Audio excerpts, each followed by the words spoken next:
Good morning, dear students. I, Dr. Jitesh Verma, welcome you all in my first e-learning class. Hope you all are safe at home. As we have discussed about the neonatal resuscitation in our last class, now the next topic we will learn is examination of newborn. In examination of newborn, the first prerequisite of examination is always history. So a complete history of mother as well as newborn is required for examining a newborn.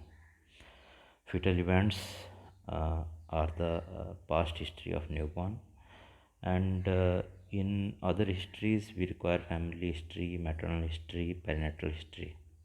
In family history usually we give clues about the expected or probable findings we can have in the examination, and in the family history we may have history of chromosomal anomalies or other congenital anomalies in the family that should also be inquired before examining the newborn. In maternal history we should take care of the diseases of the mother. They may be chronic diseases which may affect the growth of the fetus, and now the newborn which we are going to examine. And disease like diabetes, like chronic renal failure, or CSDs, or rheumatic heart disease. These may affect the growth of the fetus, as we have discussed already. And some diseases during pregnancy may cause congenital anomalies like torch or starch complex. Their history is also very important, and history of teratogen is also very important, because teratogens or medicines or exposure to any radiation can cause congenital anomalies. And in maternal history we also should know about the previous obstetrical history, if there is any bad previous obstetrical history that may have resulted due to um, this congenital anomalies. And third and most important part of the history after family and maternal history is perinatal history. And perinatal history will give us clue about the any fetal distress suffered by the newborn, or what was the presentation or amount of amniotic fluid.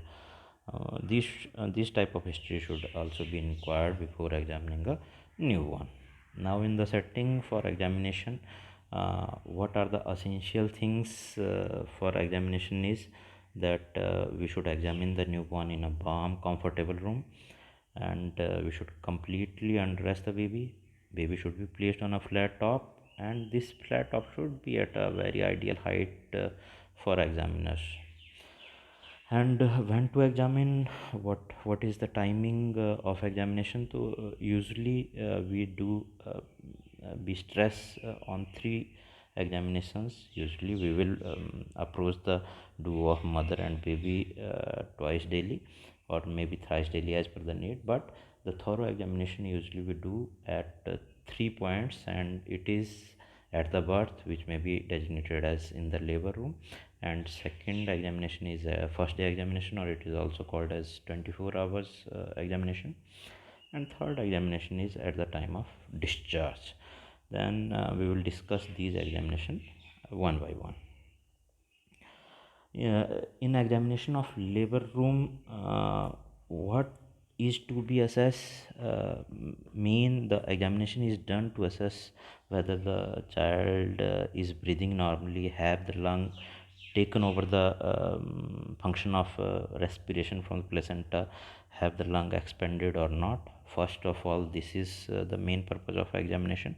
And second is to rule out any congenital anomalies or birth injuries. And these congenital anomalies or birth injuries may be ruled out by the history and proper examination. Clues from the history are that if there is history of oligohydramnios, then usually there may be high chances of presence of renal agenesis, because the amniotic fluid is mainly composed of the urine of that fetus, and if kidneys are non-functional, they are not fully developed, or there is renal agenesis or obstructive uropathy, then there will be no formation of amniotic fluid from the urine, and the amniotic fluid will be less, which will be given by a USG report or history that amniotic fluid was low in the quantity. And amniotic fluid may be large in the quantity, that is known as polyhydramnios, and this condition may indicate presence of esophageal atresia or high intestinal obstruction, as the amniotic fluid is formed by the urine, and this urine is swallowed, or this amniotic fluid is swallowed by the fetus and absorbed in the GI and reaches blood and again filtered out through kidney. This mechanism is how the GIT and renal system rehearse to be functional after birth. And if there is polyhydramnios, kidneys are functioning normally, but GIT is having some problem, there is obstruction of the esophagus or high intestinal obstruction, then there will be the condition of polyhydramnios. All the cases of polyhydramnios are not due to upper GIT obstruction, but if there is polyhydramnios, we should rule out the upper GIT obstruction by that stomach was, or by passing a catheter through esophagus for checking the patency of esophagus. Then next, to examine in the labor room, the first examination that would be, because all previous points were the points of history and they give clues about the examination what we have to do. The first examination is there any dysmorphic facie of the newborn, maybe Down syndrome or trisomy syndromes, that may be assessed by dysmorphic facie. Sometime renal agencies may be assessed by Potter facie. So dysmorphic facie is first thing to be examined, and then we should examine the umbilical artery for the presence of single umbilical artery. As such, umbilical cord have two arteries and one vein, and if there is single umbilical artery, then it may be associated with the GIT or genitourinary anomalies. Other thing to look for is orifices. Usually the congenital anomalies concentrate around orifices, as such like cleft palate, cleft lip, or imperforated anus, or anosia, absence of pinna. All these things may be associated with internal anomalies as well. That's why orifices should be examined for their patency or any congenital anomaly around them. And finger counting for poly or oligodactyly should also be done. Next is midline structure examination. Midline, usually the congenital anomalies may concentrate around midline, like spina bifida, meningomyelocele, or pilonidal sinus, or ambiguous genitalia, imperforated anus, or umbilical hernia, omphalocele. These all are midline structures anomalies. The midline structure should also be given examination thoroughly. Another clue from examination for internal anomalies, DAO muscle, that is depressor angularis oris muscle. When we cry, our this particular muscle come to act, and it depresses our angle of mouth as well as mandible. When there is hypoplasia of this muscle, then one side of face will be having depression, usually during cry which we have, but if another side is not having depression of angle of mouth, it indicates that DAO muscle on that side is hypoplastic, and this hypoplasia of DAO muscle is usually associated with two main congenital anomaly. One is congenital heart diseases and another one is congenital dysplasia of hip. So we should look for hypoplasia of DAO muscle. Then we should examine do systemic examination, and in systemic examination we do cardiovascular examination, and in cardiovascular examination we look for the position of the heart and any murmur heart. Position of heart usually is left side, and if heart sounds are audible on right, it may indicate two things: either there is dextrocardia in a quite comfortable child or newborn, and if cardiac sounds are more audible on right but child is in distress, it may indicate diaphragmatic hernia which have pushed the heart to the right and there is severe respiratory distress.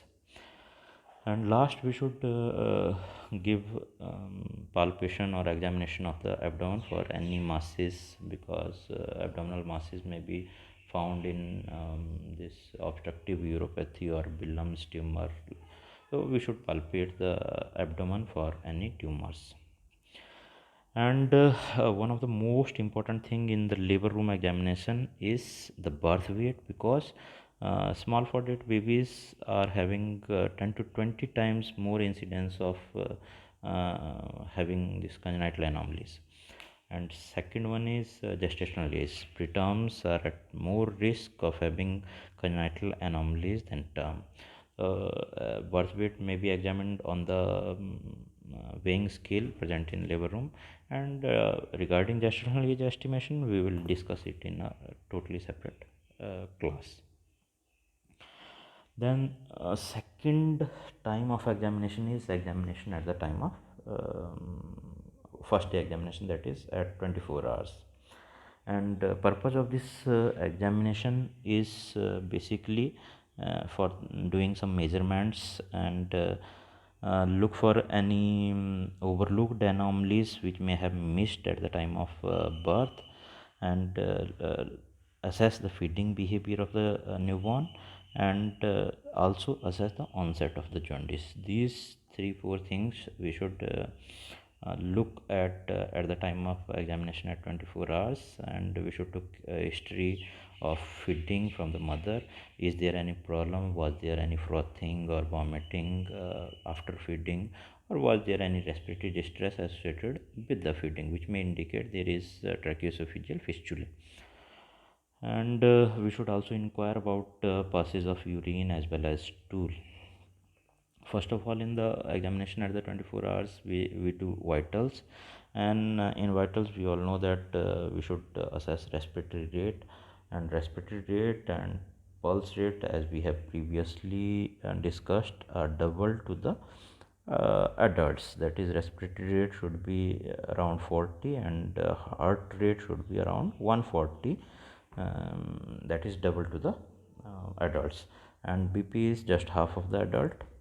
And temperature, there is no need of using thermometer for the assessment of temperature. We can assess the temperature by just touching the periphery as well as abdomen should be warm and periphery should be reasonably warm. If periphery are cold, then it always indicate that the baby is in cold stress. Next to assess is color.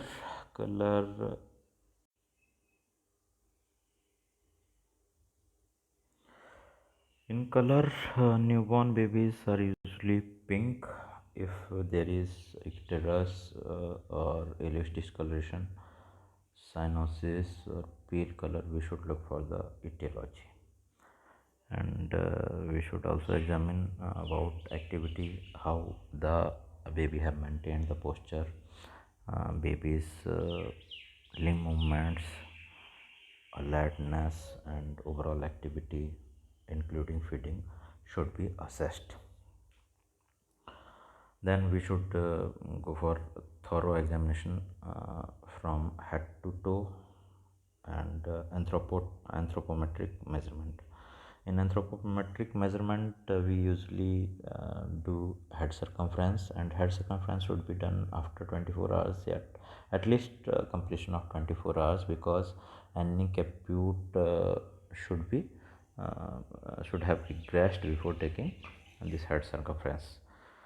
Uh, then other anthropometric measurement, we usually take chest circumference. Chest circumference is usually 3 centimeter less than head circumference. Head circumference usually is 34 to 36 centimeter in a newborn. Then we should also take crown heel length, and usual crown heel length of a term newborn is 47 to 50 centimeter, and we measure this crown heel length in a lying baby. That's why we are not saying that it is height, it is length. In a lying baby, we measure it on a this infantometer.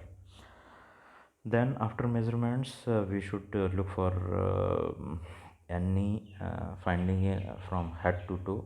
That is overall examination we should do. That is also we say external physical examination or general physical examination. In head to toe examination, first of all we will look for skull, and in skull we should look for any birth injury like forceps marks or caput or caput succitanium. They should be looked for. And then size, we have already discussed that we should took the size of the skull, and macrocephaly should arise the suspicion of either hydrocephalus or rickets or hypothyroidism. And skull, another thing is anterior fontanelle. A large anterior fontanelle may also indicate cretinism or rickets or this hypophosphatasia or maybe osteogenesis imperfecta. Then after skull we should look for face, and in face as we have discussed in labor room examination, we should look for facial dysmorphism. And in facial dysmorphism, how the face looks, where the ear are situated in comparison to eyes, they should be looked for. Usually in dysmorphic face there may be small ear or low set ear, eyes may be widely apart, or may have abnormal slant, that is maybe upward slant, mongoloid slant, or downward slant. These should be looked for. Or nasal bridge, like mongoloid nasal bridge, that is flat nasal bridge, philtrum of the lips, chin, mandible size. These all are component of facial morphism, and their abnormality compose of dysmorphic facie. And in face, eye should also be given stress for any conjunctivitis features. Then after face we should look for neck, and in neck we should usually look for any congenital nodular swelling like thyroclossal cyst, or we should look for babbling of the neck or movement of the neck, or is there any torticollis or sternocleidomastoid tumors, or any tenderness over sternocleidomastoid which may be due to birth injury. Then after neck we should look for extremity, and in extremities main stress should be on foot, that is there any club foot, or number of digits, there may be polydactyly or syndactyly or oligodactyly, which are usually associated with internal congenital anomalies. Then we should look for spine examination, and in spine we should rule out any spina bifida occulta, which may be indicated by tuft of hair over the spine, or there may be features of meningocele or myelomeningocele, that they should be looked for. And lastly, in head to toe examination, skin, that is very important to examine. And in skin, the most important thing is look for icterus, and icterus usually is looked for in a newborn by pressing over forehead or over sternum. First of all we look at tip of the nose or forehead, and if there is icterus over there, then for the severity assessment we go downward in the body. We look over torso, that is sternum and abdomen, and then thighs. that we will discuss in the next topic, neonatal jaundice. Then after general physical examination, we should do systemic examination. First of all, in systemic examination, respiratory. If the baby is not having any respiratory complaints like cough or any feeding problems or feeding associated with vomiting or frothing from the mouth, there is no need to do respiratory examination. However, cardiovascular examination should be done thoroughly to assess the position of the heart, as we discussed in labor room examination, and the auscultation should be done first in the quiet baby, because other examination can result in crying of the baby, and auscultation may be difficult. And in auscultation, we should look for split of S2. If the S2 is normally split, it is a reassuring feature, and if there is presence of gallop rhythm, it is one of the ominous feature which may be associated with various congenital cardiac disorders, congenital heart diseases. And another thing in cardiovascular examination is palpation of femorals. Femorals should be palpated when there is suspicion of coarctation of aorta. And oxygen saturation of postductal part, like lower limb oxygen saturation should be done, and it should be more than 95%. If it is less than 95%, it always indicate there may be coarctation of aorta. Then after cardiovascular examination, abdomen should be palpated, and abdomen should examined. And in abdomen, first of all, umbilical status of umbilical cord. Is there any redness or oozing from the umbilical cord? Color of the umbilical cord, is it normally drying, or is there features of sepsis? They should be looked for. And after that, we should look for shape of the abdomen, and if abdomen is unduly thin, or that scaphoid abdomen, it may be associated with diaphragmatic hernia. All the content of the abdomen or upper abdomen are lying in the chest, then there may be scaphoid abdomen. And a distended abdomen may indicate intestinal obstruction or ileus. And then we should palpate for liver, spleen, as well as kidneys. Liver is usually easily palpable in a newborn, and the lower liver margin extends about 2 centimeter below the costal margin. However, spleen and right kidney may be palpable, but with difficulty. If they are easily palpable, then they may be increased in size, they may have megaly. Then for palpation, usually if abdomen is hard, we should position the newborn baby in a reclining position. And after palpation, we should look for hernial sites, like there may be umbilical hernia or inguinal hernia. These sites should be examined for the any swelling or any impulse. And in abdominal examination, genitals should also be looked for, and genital examination we will discuss when we will discuss term and preterm differentiation. Then reflexes we will discuss in gestational age assessment.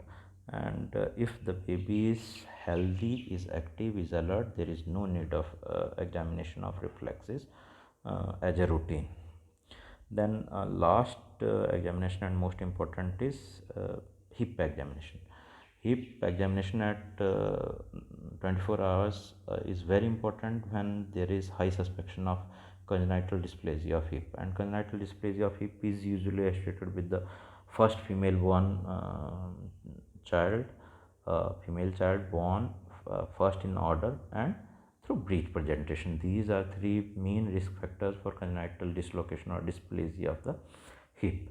And hip examination, two maneuvers are there, Ortolani, and second one is that Barlow. These two maneuvers are done for hip examination. It can only be practically demonstrated when there will be clinical classes. Now at last the third examination is done at the time of discharge, but during the stay of the newborn baby in the hospital, we should approach the duo as we have mentioned earlier for its activity, vitals, and appearance of jaundice, and any problem of GIT or like vomiting, loose stool, we should inquire about and we should address them. And at the time of examination, the purpose of examination at the time of discharge is usually to rule out cardiovascular anomaly which may be missed out previously, or sometimes BAS congenital heart disease may not produce murmurs at the time of birth or at 1 day, but the murmur may appear after 1 week due to some pressure changes in the heart, and these murmur may appear after 1 week. And first of all, policy for discharge, usually in India we are having overcrowded government hospital. We do not follow any policy for the discharge. Usually we discharge as early as possible, but we should discharge a newborn only and only when the baby's mother have a proper lactation and the feeding of the baby is established. Mother is trained to breastfeed, and there is proper breast milk output. And second thing, for policy for discharge is that jaundice, if any, if physiological jaundice have appeared, then is it regressing, it should subside, or it should be in regression mode before we discharge the baby. And uh, examination at the time of discharge, the points to examine is that we should not missed out any anomaly or birth injury. We should be sure that we do not have missed any anomaly or birth injury, so we should re-examine the newborn as discussed previously. And special emphasis should be made on cardiovascular system, because there may be appearance of new murmurs which was not there on the first day. And last one is that the oxygen saturation should be assessed at the time of discharge, and it should be more than 95%. And advice at the time of discharge, mother should be advised about general care of the newborn, exclusive breastfeeding. The immunization schedule be taught to the mother that you have to come again for the vaccination at the age of 6 weeks of the baby. And supplements, if vitamin D or other vitamin or any other supplementation required as per the need, should be advised. This was all about newborn examination. If any query, you can send me queries on my WhatsApp number. Thank you one and all.